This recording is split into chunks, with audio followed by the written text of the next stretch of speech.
Good afternoon, everyone. This is Mike O'Malley here with the Hurricane Outlook and discussion for August 16th, 2021, occurred around 2:15 p.m. Eastern Time. We have a lot to talk about today, including Tropical Storm Fred, which is now impacting Florida as a strong tropical storm, and a look at where Tropical Depression Grace may be going over the next several days, and a look at newly designated Tropical Depression 8, which is likely soon to be Tropical Storm Henry. So jumping straight into everything, taking a wide look across the tropical Atlantic this afternoon, we have several systems of note here. Again, we'll kind of work our way from west to east here, but we have Tropical Storm Fred, which is now closing in on landfall just about 35 miles south of Port St. Joe, Florida. We have Tropical Depression Grace, which is soon to be, again, Tropical Storm Grace as it moves generally west-northwest. And we also have Tropical Depression 8, which is soon to be Tropical Storm Henry, and a new tropical wave emerging off of Africa today, which doesn't really have a lot of model support, but we will have to watch this as it generally moves off towards the west or northwest during the next couple of days or so. So a real quick look at Fred here. There's not too much to talk about. Much of the forecasting here is done with the storm. Again, this will be making landfall sometime within the next 1 to 2, maybe 3 hours or so. And then this will rapidly weaken tonight and into the day tomorrow, where it will become a post-tropical cyclone as it moves up through portions of the Appalachians and off in towards West Virginia and southeastern Ohio. A look here at the visible satellite imagery for Fred, again, reveals that we still have a sheared tropical cyclone at the moment. Again, most of the convection is off towards the north here, but this does look a little bit better organized today. In fact, we have a much more well-defined central dense overcast that is over top of the storm and hints on radar of a primitive eye wall that has tried to close off and develop and is so far very unsuccessful in doing so. And that's because we still have some pretty strong shear out of the south and southwest here, pushing the storms to the north. And we also have this bout of dry air that has been working in through the storm today that has kind of choked off some of the convection that has tried to go up across here. So that's one of the reasons why the storm isn't much stronger than it is. Maximum sustained winds indicated by recon are roughly at about 65 to 70 miles per hour. Not expected to get much stronger than this. Could still make a push for a low-end Category 1 hurricane as it approaches the Florida Panhandle. But again, not really expecting much more in the way of this. Again, the main threat with this is going to be obviously those heavy winds, mainly off towards the east here and around that inner core, obviously with that eye wall. And then you also have the threat for flash flooding and tornadoes here in the outer rain bands, which are stretching all the way from the western Florida peninsula all the way through parts of southern Georgia and extreme southeastern Alabama at this hour. So there is a lot to watch here with this, but again, the forecasting is mainly done with this. And again, now it's more so based on the impacts in these last couple of hours before landfall at this point. Now, turning our attention back across the deep tropics, we are also watching Tropical Depression Grace, rather. And this has been a very complicated forecast during the last several days. We initially thought we were going to have a storm that could run over Hispaniola or run to the north of Hispaniola and impact parts of Florida and the Bahamas. But this has now begun to change as, again, the forecast has been consistently south of, again, the storm has been consistently south of the forecast, and the forecasts have been consistently shifting southward. And the latest forecast from the National Hurricane Center has us regaining tropical storm intensity as early as tomorrow, though it could be there already. And again, this is expected to generally head west-northwest, only grazing Haiti and the Dominican Republic. Again, any land interaction, though, with such a fragile vortex could disrupt the system very significantly. We'll talk about that here in a moment. But eventually, this is expected to start intensifying once it nears the Cayman Islands and the Yucatan Peninsula, which is over here. And by the end of the forecast period, the Hurricane Center has this approaching hurricane strength as it nears the coast of Mexico. Now, there's a wide range of possibilities, anywhere from this moving over the Yucatan Peninsula and transversing into the Eastern Pacific, or a track that is a little bit further northward and impacts like places like Brownsville, Texas, Corpus Christi, in extreme southeastern Texas. That's not out of the realm of possibility. There is still a wide range of possibilities that could happen. Again, the Hurricane Center right now seems to be taking kind of the middle of the extremes here and is kind of split between that. Now, if we look here at the visible satellite imagery from this afternoon, we can tell that the storm is becoming a little bit better organized south of the Dominican Republic. Again, it's a little bit hard to tell where exactly the low-level circulation is, and in fact, there may be more than one circulation that is in here. Again, the recon plane from earlier had a very tough time finding just one center, and in fact, there could have been multiple centers trying to compete within this area, and hints at a mid-level center that was down here, or maybe remnant low-level circulation down here. The main circulation found by recon was in this area, but there's multiple competing low-level circulations and mesovortices in here, which is making this really hard to actually determine where the center of circulation actually might be. And so it's a really, really difficult process. Now, the recon plane that was in there did find tropical storm force winds in the flight levels. This could be what's known as an effect called shoaling. Basically, land interaction and land friction over flight surfaces causes the winds to temporarily kind of increase. And that could be one of the reasons why we're seeing this. The Hurricane Center hasn't really noted that this is legitimate, and it's not been upgraded to a tropical storm at the moment. But needless to say, this is expected to gain a tropical storm status again sometime tomorrow.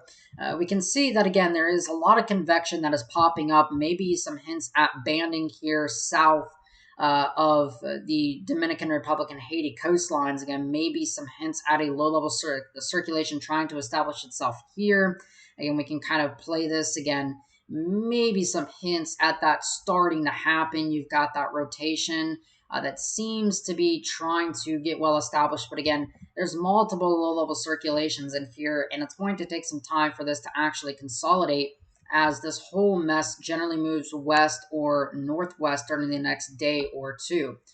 Now, if we look here at the GFS forecast, this is the 850 millibar vorticity map. So this has been in the atmosphere at about 5,000 feet off the ground. Now, we're watching, again, our three storms out here, and for the moment, we'll be focusing here on Grace at the moment. So this is the GFS 12Z run valid for 2 p.m. Again, we'll notice that we still have multiple areas of vorticity. We have one here across the northern part here of the Dominican Republic and Hispaniola, and we have one that is south of Hispaniola and near the Haiti coastline here. This will be the primary area to watch. Again, we move this forward here on the GFS, and for the time being, this will probably pass near or over Jamaica, in which case this could in fact still be an open wave. Again, the Hurricane Center does expect us to regain tropical storm status here sometime near passing over Jamaica. But the GFS eventually begins to strengthen this into a very coherent vortex by Thursday morning. This is by 2 a.m. Thursday, and this is near the Yucatan Peninsula as a strengthening tropical cyclone. And this is one of the things that's going to be very important. Now, if you look here at the 200 millibar wind in the upper part of the atmosphere, we'll notice that by early Thursday morning, we have a very strong upper-level anticyclone that is over top of our system. And this would create a very favorable shear environment here for Grace. And again, this would allow for some pretty substantial strengthening in this region, assuming that it is able to avoid land interaction. Again, we got this broad upper level ridge here, and we have this little bit of an upper level trough like this. And this is one of the things that's been imparting a little bit of shear on our storm right now. If we kind of go back to what we're looking at here, we have this trough that's dipping in, and that's been creating just a little bit of westerly or northerly shear over top of our storm during the last couple of days. That has kind of led towards it being just a tad bit disorganized, and that has kind of helped. But this, because it's now further south and it's not further north like we would suspect a few days ago, the shearing effect is a lot less than what it was going to be originally up here. And where we initially had concerns that a storm may not survive if it wasn't strong enough to the north of Hispaniola, now that the storm is at least south of Hispaniola, it's likely to not be sheared as much. Now, we still do have this upper level ridge here, this displaced anticyclone that is also shearing Fred at the moment. This will begin to retrograde and move out of the picture, and we can kind of look at that. That starts to move northward, and we get an upper level anticyclone that starts to develop over parts of the Western Caribbean, and this would likely stretch out this upper level ridge here and begin to separate into two different pieces, where this eventually goes there and this kind of moves here. And now, with a strong enough storm like the GFS is suggesting, we do end up getting some pretty substantial intensification, and the storm actually makes it into mid-grade hurricane strength by the time it reaches the Mexican coastline within the next 5 days or so. Now, one of the things we'll have to look for, we'll go up to the 500 millibar height anomalies here. And again, this is the steering in the middle part of the atmosphere at about 18,400 feet. And one of the things that we're kind of noticing right now is that we have a pretty strong ridge of high pressure that is kind of oriented from basically southwest to northeast like this. And this ridge of high pressure in the mid-levels of the atmosphere is generally kind of creating a steering flow out of the west-northwest. And because the ridge axis is here, and you have a little piece dipping down here, again, that's going to prevent a storm from turning up into the coastline per se, like where Fred is currently. And that's one of the things that we don't suspect at the moment. Now, as this continues, this ridge will eventually weaken here, but this other kind of piece here is still under the influence, or is still kind of influencing Grace, and would continue this west-northwest flow, kind of just following the trades in through here. And that kind of eventually steers the storm, and then a much kind of a weaker ridge will begin to set up across parts of the Gulf Coast, and that generally is going to be forcing a little bit of southwesterly flow over top of our storm, according to the GFS forecast. Now, we can go back here, and again, we'll just look and get a average sounding of this area to kind of look at what we're seeing. So again, we have kind of some southeasterly flow aloft here, and then we also have kind of just general easterly flow that is kind of around here. Again, we kind of get a net steering flow that is generally going to be out of the west or southwest at this kind of time. So this would definitely indicate to me that this is not really going to be something that's going to have a high chance of kind of making it, let's just say, somewhere near the Florida coastline. But we could still see some of this flow that would try to get it closer to Texas here. Now, the European model, again, this is the 850 millibar vorticity, shows much of the same thing, but this here on the Euro takes it much more over the Yucatan Peninsula and is never able to fully regain strength, and eventually this low-level flow here is just forcing it out to the southeast or to the southwest at this point, and forcing a storm that would generally be weaker and disorganized into the Bay of Campeche. The other extreme is the H-Wharf model. We've been monitoring this very carefully over the last several days. The H-Wharf is one that will only go to here, but completely bombs this out down below 950 millibars. And again, if we kind of look here, we'll go to the IR satellite and just look at a average sounding for this type of atmosphere at the time. Now, the shear will remain relatively light. Again, there's not really a lot of shear. The steering component is generally out of the west-northwest here, which would suggest a storm that heads west-northwest. Again, we have tons of instability in the atmosphere, which would suggest thunderstorms that could freely rise, etc. So the bottom line here is that, of course, the Yucatan Peninsula, the Cayman Islands, and Jamaica should be monitoring the progress of this system here first and foremost. And then down the road, we'll have to be monitoring to see whether or not Texas will have to monitor. Certainly, right now for the Yucatan Peninsula and the coastline here of central Mexico, the central coast of Mexico, we'll have to watch this very carefully. I will tell you that right now there is plans that if this does get a little bit further north and makes its way closer to Texas, we will probably heading out on our first official field mission of the season. So some exciting news there, but again, it just really depends, because if the track ends up going a little bit further to the north like this, we will probably be heading on out there to Texas within the next couple of days. So we're going to have to watch the trends on this very carefully. But so far, right now for the United States, the good news is this seems to be focused much more on Mexico. But unfortunately for our friends in Mexico, this could be a pretty significant situation unfolding within the next couple of days or so. So stay tuned to your local weather service office and government officials.